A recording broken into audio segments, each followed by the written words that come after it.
Հեղուկ գազի գինը չի իջնում, ինչ է եղել, բրթեք ձեր մեքենաները։ Բենզինը թանկացել է, մենք այն օրը ցույց տվեցի, բրթեք ձեր ավտոները, ինչա ուժները բան, թևերի մեջ ուժ չկա, համեն ֆիթնեսը լավ ծառայություն է։ Բարև ընկերներ, ինչպե՞ս եք։ Այսպես կասեր երբեմնի ընդդիմադիր պատգամավոր Նիկոլ Փաշինյանը։ Շնորհակալ եմ աջակցության եւ վստահության համար։ Խնդրում եմ ակտիվ հավանել եւ տարածել տեսանյութը։ Այսօր մի քանի կարևորագույն թեմաներից ենք խոսելու։ Մի ամսից ավել է ինչ Հայաստանում հեղուկ գազի գինը հասել է 270 դրամի եւ չի նվազում։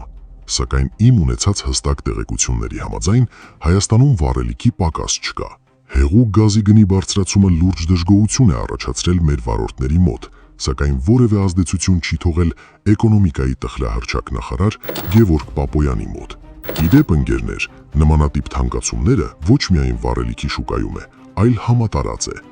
Կան դեպքեր, երբ թանկացնում են տնտեսվարողները, որը ևս մեր արդարության առաջամարտիկ Գևորգ Ամենագետ Պապոյանի աչքից վրիպում է, կամ ուղղակի չտեսնելու է տալիս։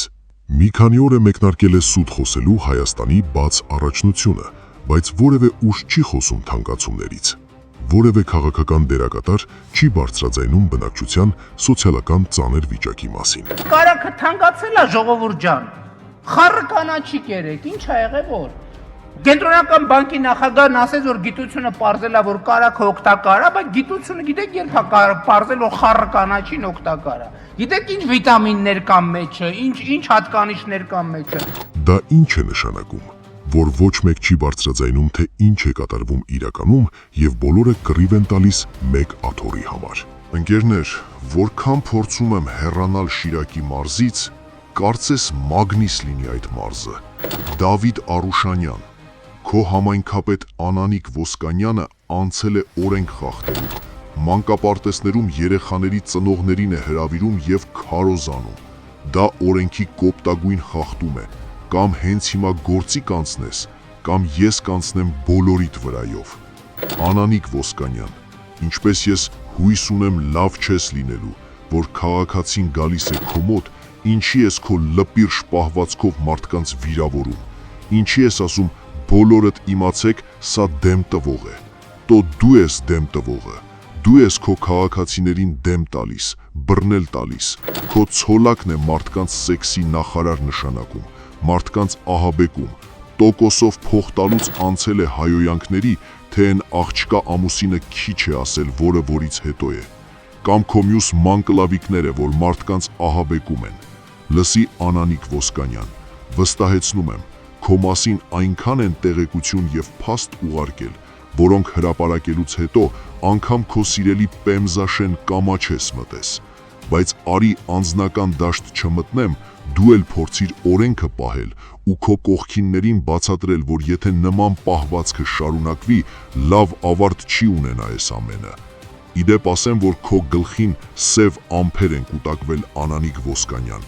սա կարող ես շատ լուրջ ընդունել, ահագին հետաքրքիր զարգացումներ են քեզ սպասվում։ Ընկերներ, հիմա անցնենք օրվա կարևորագույն թեմային, նույն ինքը Երևանի քաղաքապետ Տիգրան Ավինյանին։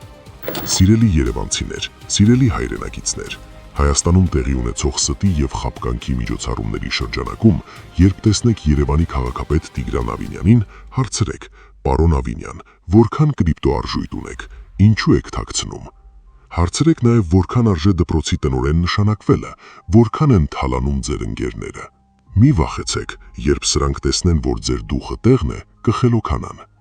Ընկերներ, ստացել եմ ևս մեկ տեղեկություն, որի իսկությունը պարզելու համար դիմում եմ հենց Տիգրան Ավինյանին։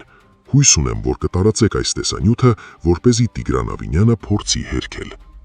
Այսպես, ստացել եմ տեղեկատվություն, որ օրերս Տիգրան Ավինյանը օնլայն խաղատներում շուրջ 50 միլիոն դրամ գումար է պարտվել։ Պարոն Տիգրան Ավինյան, ինչպես եք։ Ասում են, թե դուք 50 միլիոն դրամ գումար եք պարտվել կազինոյում։ Ինչ կասեք, արդյոք նման բան եղել է։ Եթե ոչ, ապա որքան եք պարտվել։ Եթե այո, ինչ գումար եք պարտվել։ Ընկերներ, իդեպ օնլայն խաղատոն կոչված չարիքը դարձել է պատուհաս մեր քաղաքացիների համար։ Անկախ նրանից, որ մեկ մարդ ինքն է մեղավոր, որ պարտվում է իր գումարը, սակայն պետք է վիրահատական միջամտություն այդ չարիքի դեմ առնելու համար։ Իմ ձեռքի տակ է հայտնվել շուրջ 28 միլիոն դրամ պարտված գումարի փաստաթուղթ, որը մի քանի ամսում պարտվել է մեր քաղաքացիներից մեկը։ Իդեպ կան վարկային կազմակերպություններ, ովքեր կարծես հատուկ տրամադրում են հսկայական տոկոսներով վարկեր նրանց, ովքեր խաղում են ազարտային խաղեր։ Այս անգամ խոսքը վրացական բուկմեկերական ընկերության Աջարաբետի մասին է, ով չհետևելով օրենքին քաղաքացուն ունեզրկել է։ Ընկերներ, իրական հեղափոխության հետո նախ պետք է հայտարարել վարկային համաներում, ինչի արդյունքում հարկադիր կատարման ծառայության տակ գտնվող բոլոր անձինք պետք է հնարավորություն ունենան նորից սկսեն իրենց պարտավորությունները մարել։ Երկրորդ, պետք է չեղարկվեն բոլոր բանկերի տույժերը, դա ստրկության տանող ճանապարհ է։ Այսօր այսքանը, հարգանքներով, ձեր Հայը։